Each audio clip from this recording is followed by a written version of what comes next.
بسم اللہ الرحمن الرحیم۔ خواتین و حضرات، خلیق الرحمان عرض کر رہا ہوں۔ سب سے پہلے تو شکریہ ادا کرنا ہے فرحید خالد صاحبہ کا، صفیہ شاہد، فاطمہ عثمان، سمیرہ ناز اور معافیہ شیخ صاحبہ کا، جنہوں نے اپنی اس خصوصی تقریب میں، جس میں انہوں نے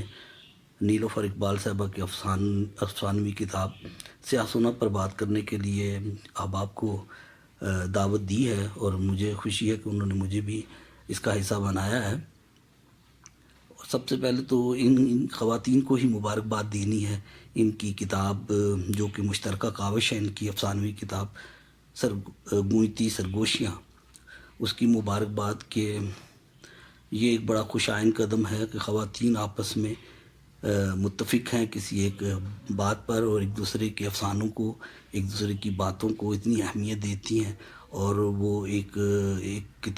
کتابی شکل میں، جس میں ان سب کی 5 کہانیاں شامل ہیں، وہ انہوں نے یہاں پر مارکیٹ میں لانچ کی، اور وہ آپ سب تک پہنچی ہوگی۔ باقی دوست جو خریدنا چاہیں وہ ظاہر ہے ان کے ساتھ رابطہ کر سکتے ہیں۔ نیلوفر اقبال صاحبہ سے بہت عرصہ ہوا، ادبی حوالے سے اور فیملی کے حوالے سے بھی ان سے ملاقات رہی، منشیات صاحب کے توسط سے بھی ان کے گھر جانا بھی ہوا، بہت سال پہلے جانا ہوا تھا، اور ان کو قریب سے دیکھا، ان کو پڑھا، ان کی کہانیاں پڑھیں، ان کی شخصیت کو سے تو خیر تعارف ابھی زیادہ عرصہ نہیں ہوا شخصی سطح پر، لیکن ان کو ایک ادیبہ کی حیثیت سے تو میں نے بہت اہمیت دی، اور ہمیشہ ہی ان کو میں ایک بڑی افسانہ نگار تسلیم کرتا رہا ہوں۔ یہ میں نے 99 میں اتفاق ہے کہ انہوں نے آج ہی مجھے ایک کالم میرا کہیں انہیں پرانے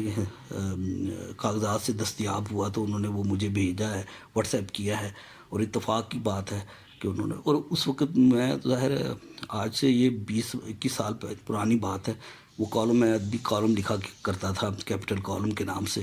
تو اس میں میں نے ان کی کتاب کا ذکر کیا ہے، گھنٹی کا، اور وہ تحریر میں خود بھی آج پڑھ رہا تھا تو خوش ہو رہا تھا کہ تب بھی میں نے ان کی کتاب کو بہت سراہا تھا اور بہت اس سے امپریس ہوا تھا، اور اس کے بعد بھی جو 2 کتابیں ابھی حال ہی میں جو ہماری ملاقات ہوئی، آپا کے گھر گئے، انہوں نے بہت شفقت کی، بہت محبت سے خلوص کے ساتھ ہمیں کھانے پہ بلایا، اور اس کے بعد ہمیں کتابیں دیں، اور 5 خواتین یہ بھی ساتھ تھیں، ڈاکٹر روش تھے، حیدر فاروق تھے میرے ہمراہ، تو ہم سب کو انہوں نے کتاب بھی دی، اور یہ اپنی کہانیاں، بلکہ ایک کہانی پڑھ کر بھی سنائی، اور تصویریں ہم کھنچوائیں، اور بہت خلوص کے ساتھ، بہت ہی ملنساری کے ساتھ انہوں نے ہمارے ساتھ برتاؤ کیا۔ تو یہ اس کے بعد جو وہ پھر یہ 2 کتابیں مجھے اس دن مجھے ملی، سرخ دھبے جو کہ ان کی دوسری کتاب ہے، اور سیاہ سونا تیسری کتاب ہے، اور یہ کتابیں میں نے وہ جو سرخ دھبے ہے وہ تو ابھی کچھ کہانیاں اس کی رہتی ہیں، لیکن سیاہ دھبے میں نے پڑھی، اس کی 1-2 کہانیاں رہتی ہوں گی جو میں نے نہیں پڑھی، باقی میں نے پڑھی، اور مجھے بہت خوشی ہوئی کہ میں پہلے کی طرح جو امپریشن میرا پہلے تھا اس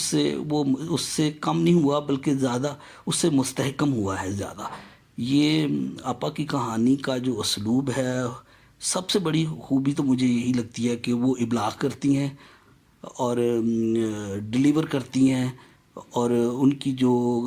کہانیاں ہیں وہ آپ ریڈیبلٹی ہے اس کے اندر، آپ ان کو پڑھ سکتے ہیں، آپ ان کے ساتھ جڑے رہتے ہیں، آپ کا جی چاہتا ہے کہ آپ پڑھتے چلے جائیں، کتاب رکھنے کو جی نہیں چاہتا۔ یہ ایک بڑی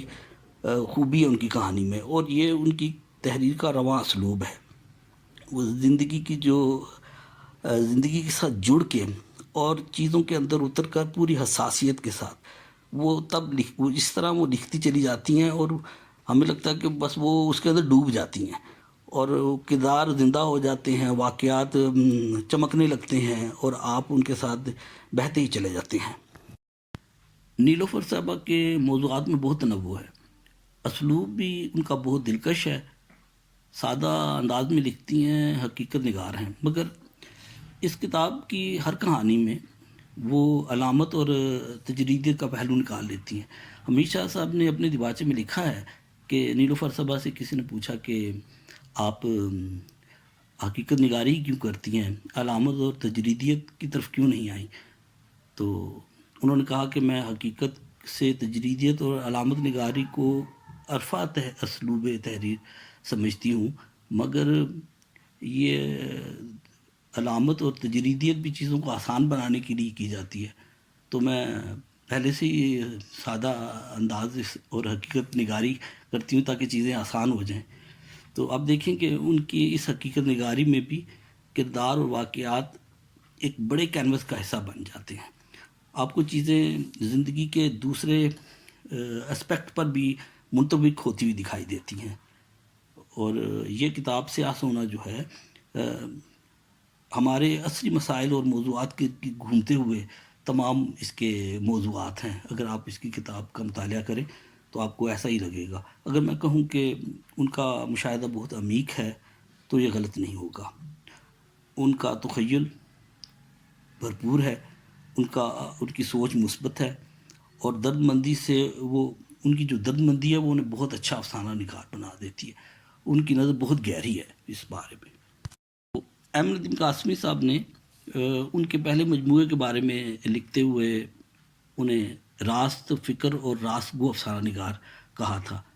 تو اگر ہم سوچیں کہ راست گوئی کیا ہے، تو یہ راست پن یا راستگی، بگاڑ کو سدھارنے اور اشیاء، سماج اور انسان کی بہتری اور صحیح سمت پر دیکھنے کی خواہش ہے جو ہمیں انسانیت سے قریب کرتی ہے۔ نیلوفر آپا سماجی کہانیاں لکھیں، سیاسی،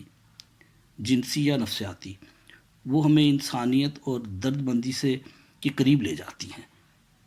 اب دیکھیے کہ سرخ دھبے جو ان کی دوسری کتاب ہے،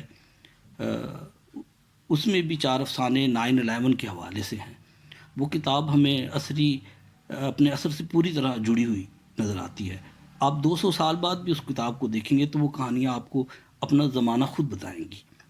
یہ کتاب بھی اپنے عصری مسائل اور معاملات سے جڑی ہوئی ہے، اپنے زمانے سے مکالمہ کرتی ہے۔ تو موضوعات تو اس میں ڈیفرنٹ ہے، مگر کرافٹ ہر افسانے کی بدل جاتی ہے۔ کبھی بیانیہ ہے تو کبھی استفہامیہ، کبھی مکالماتی انداز لے آتی ہیں، کبھی فلیش بیک سے کہانی شروع ہو جاتی ہے، اور اختتام بھی ان کا ایک طرح سے نہیں ہوتا۔ جہاں بہت سہولت کے ساتھ اختتام کرتی ہیں، جہاں دھماکہ کرنے کی ضرورت ہے تو کرتی بھی ہیں، کئی کہانیوں میں ہم نے دیکھا ہے، لیکن بہت